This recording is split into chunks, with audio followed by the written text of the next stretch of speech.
expanding global footprint in cricket. The participants are Vijay Dahiya, former cricketer, and Lalima Aneja Dang, anchor. Indians in general have been very, very passionate about cricket as a game.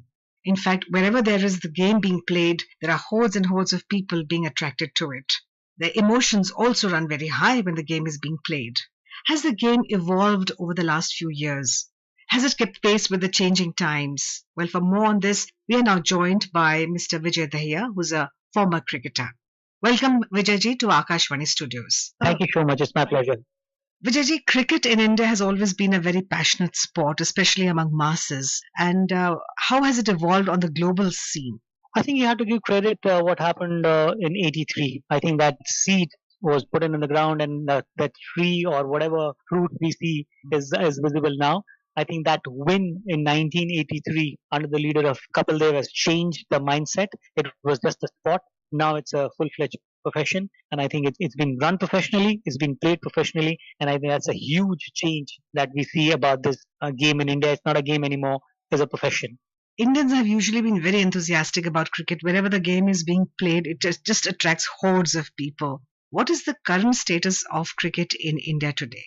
It's blooming. That's what the current state is. And if you see, the reason why you see people watching it, reason why you see people following it, it's the success, it's the performance, it's the how Indian team has evolved. The numbers is pure visible. The performance is phenomenal. Wherever we go, wherever we participate, we are not favorite to win it. So there was a time when you used to go to Australia and hardly anybody used to watch it. They said, "Oh, you were in Australia." I think they're a stronger team now. I've seen where anywhere we go, anywhere in the world, Australia, South Africa, New Zealand, everybody's look forward to have a contest with the Indian side. Everything is changed over the years. It's not happened overnight. It's over the years, the success that we're seeing right now, be it the performance, this game being so popular, or the way it's been run in this country.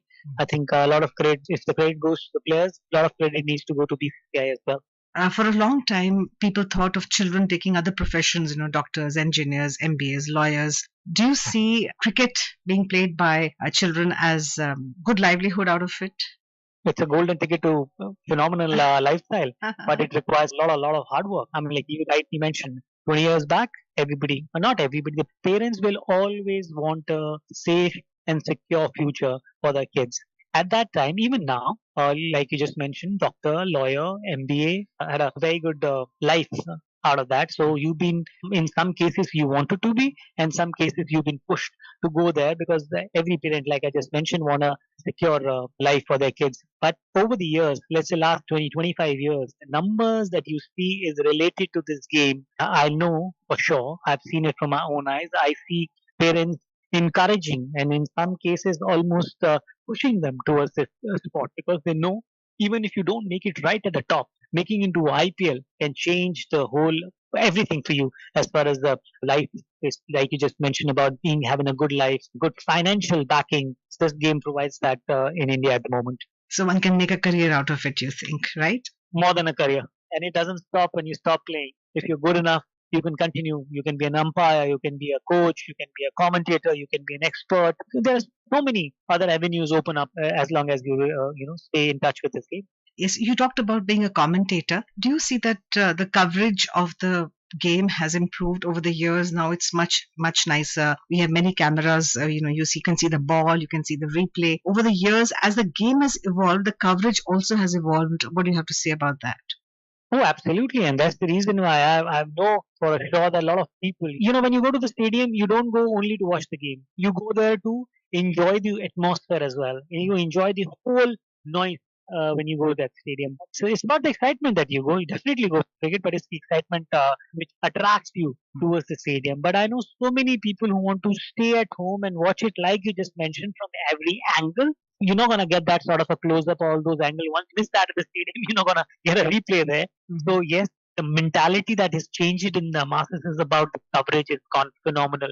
I can't say the same about the standard of the commentary though, but yeah, as far as the coverage is concerned, it's gone to the next level now. So many angles, so many other cameras. The cameras we never thought of.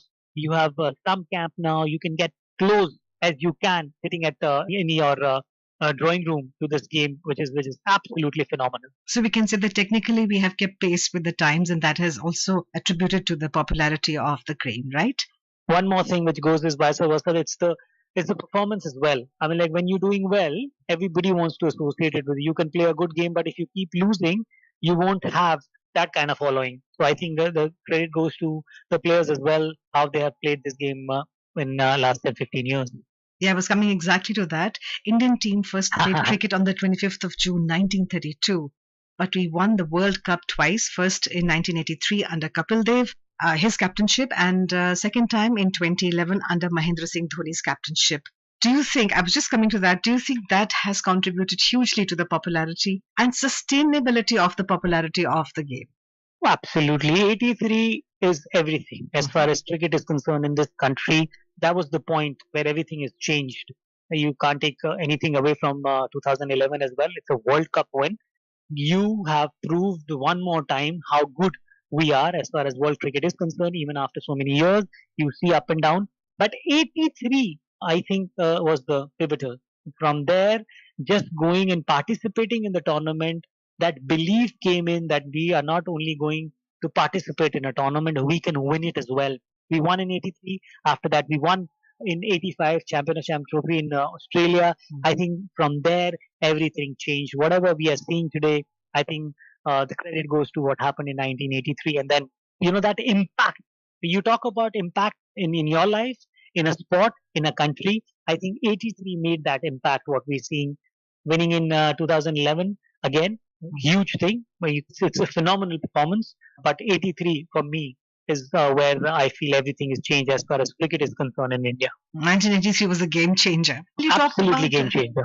You talked about participation. I'm led to another thought process, and that is that you mentioned participation. When we talk of participation in a sports game, we think of sportsmanship actually. But now, do you think that the emotions run so high in a stadium when cricket is being played, particularly, I'm talking about other games as well, but particularly about cricket here. It has sometimes, do you think that the attitude has changed? It has become all about who is winning and who's losing, and the frenzy that the reaction which it evokes when it's winning, people just go crazy. When it's losing again, some people get a little violent. Do you think there has been a change of attitude and that needs to be a little kind of checked a bit here? I think if it crosses that line, there's always a line, and that's the reason why you have umpires, match referees, and everything. If you crosses that border, if you crosses that line, then it's not good. But apart from that, you go out there, you playing for your country, you playing for your club, or you playing for your franchisee. You want to give everything. Like I just told you, it's not a game anymore. It's a profession, and when it's a profession, even when it's a game, you give everything. Yes. But now that mentality is changed that I'm going to give 110%. There are people whose body language is completely different than the others, but that doesn't mean the body language, people who doesn't have an aggressive body language are not giving 100%. But yeah, there are some individuals who like to portray that energy and they play with that sort of energy every time, with that sort of enthusiasm every time. And you need that kind of character. How many sportsmen you have seen world over or sportswomen who are docile? Sometimes any sport demand that sort of aggression. I'm all for that. But yeah, there is a line. You can't cross that. But sometimes it happens in the heat of the moment, or some people are known to do that on a regular basis. But they get reprimanded. There are people who you have to pay fine for all those things. There are people who have to pay the price for these kind of things when you cross the line. But you want to see an aggression on the field. You want to see that they are giving everything. You want to see that end of the game. Sometimes when a certain team lose, they say, "All right, I have given everything now." And I have an opportunity when I go to the park next day to change the outcome of this game. But yeah, end of the day, you need to sit in your dressing room and say whether you won or lost that I have given everything. So maybe sometime one can talk about sports etiquette at some point. All right, let's move on. What are your views on women's participation in cricket, or to be more specific, women's cricket in our country?